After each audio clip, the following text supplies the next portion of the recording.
고린도전서 4장 9절에서 21절까지입니다.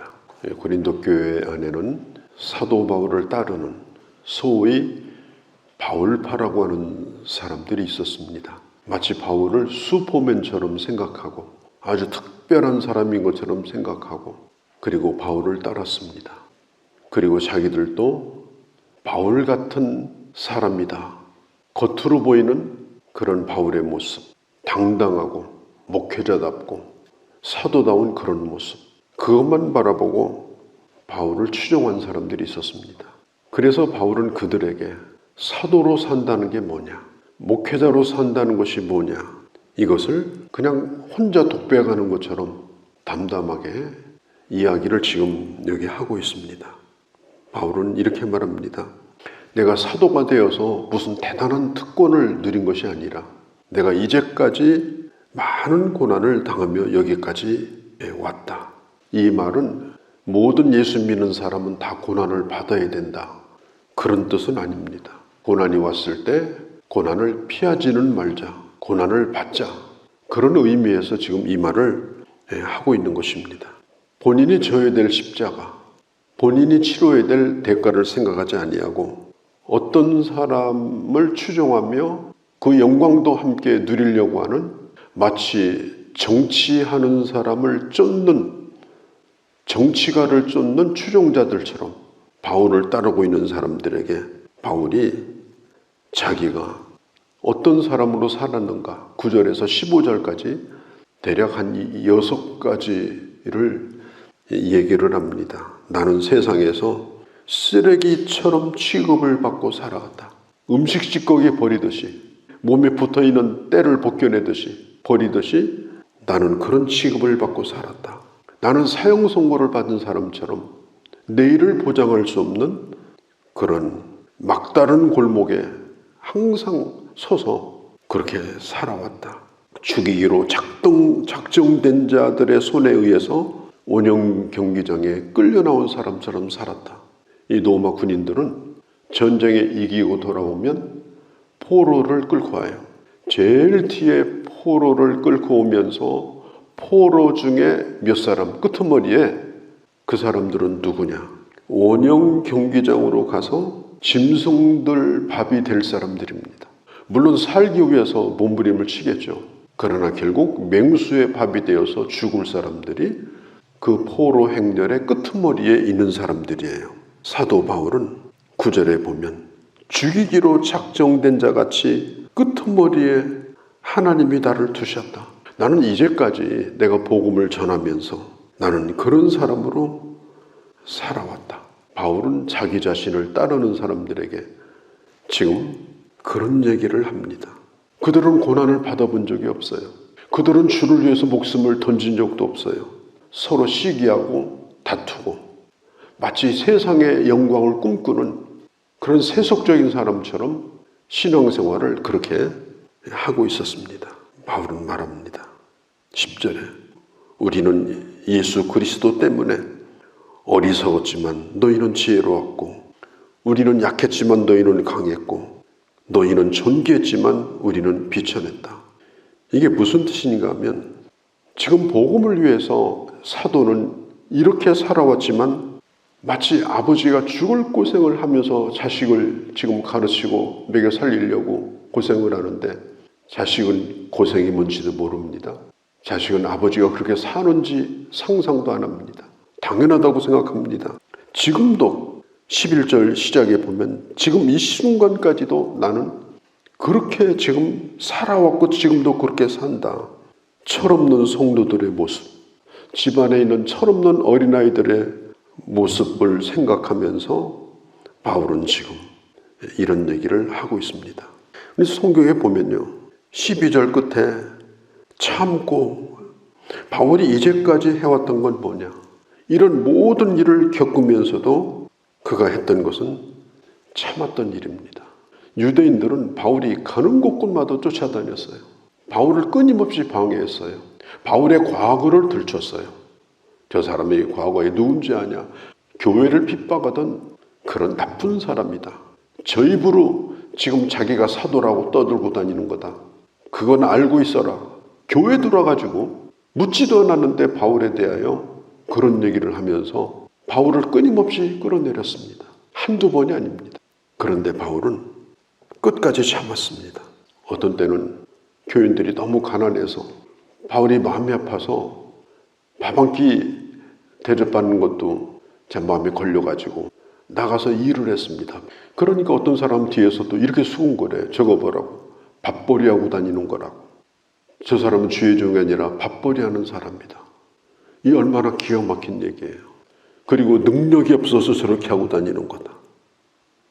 이런 사람들이 고린도 교회 안에 있었습니다.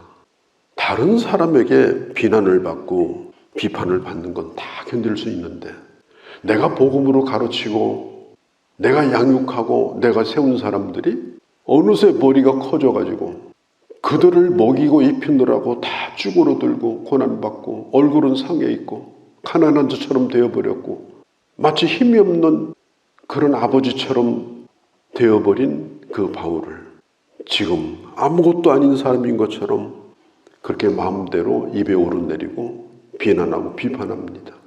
다른 건 견딜 수가 있습니다.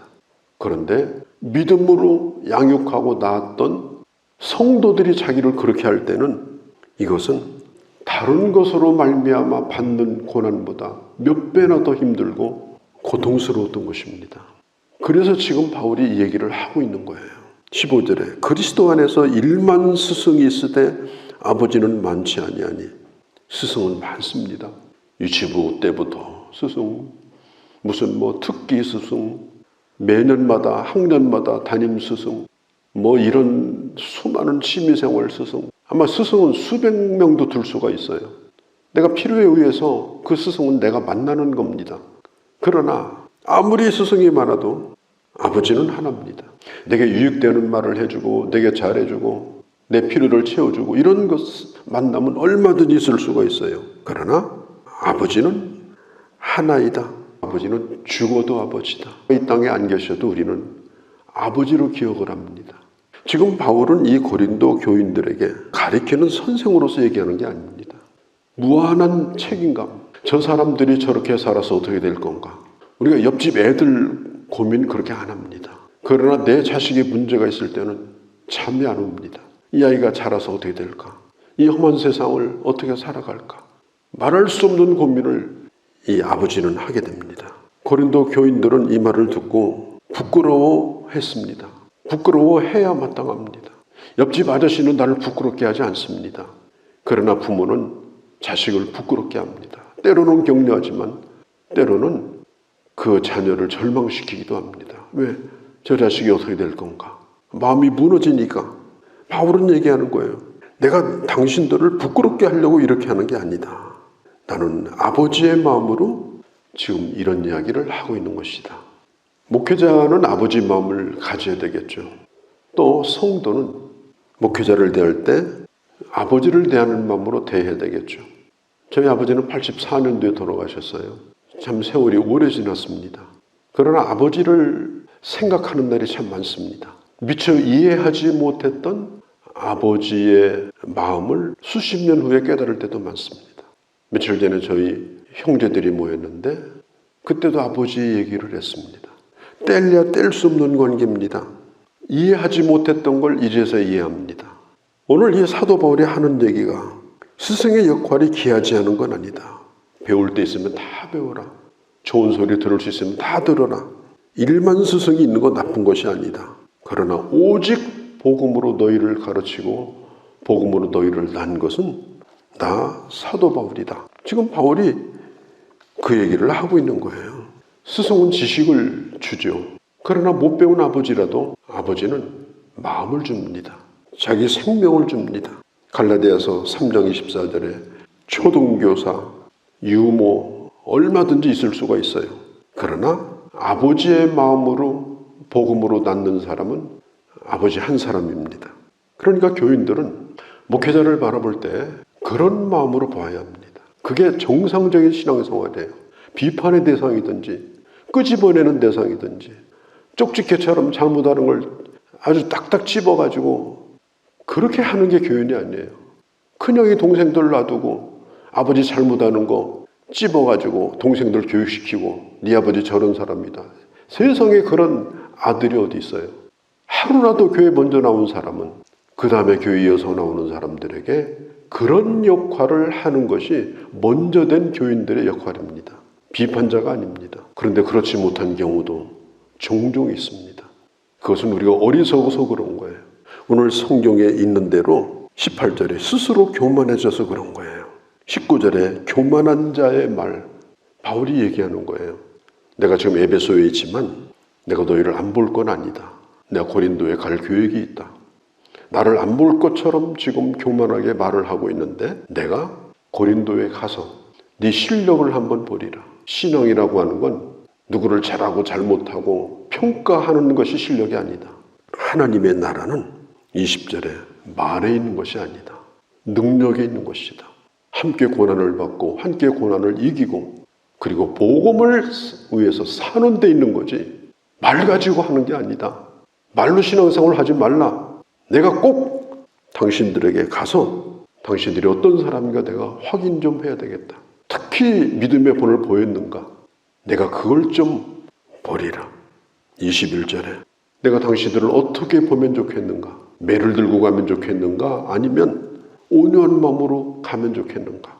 잘못된 것이 있다면 고치고 그리고 하나님의 교회에 속한 믿음의 형제들 가운데에서 교회 질서를 따라서 성도는 성도답게 목회자는 목회자답게 서로 존중하고 사랑하고 그러면서 참 아름다운 그런 교회를 이루어가고 내가 당신들을 볼 때는 꼭 그런 모습으로 온유한 마음으로 갈 수 있도록 잘못된 걸 고쳐달라.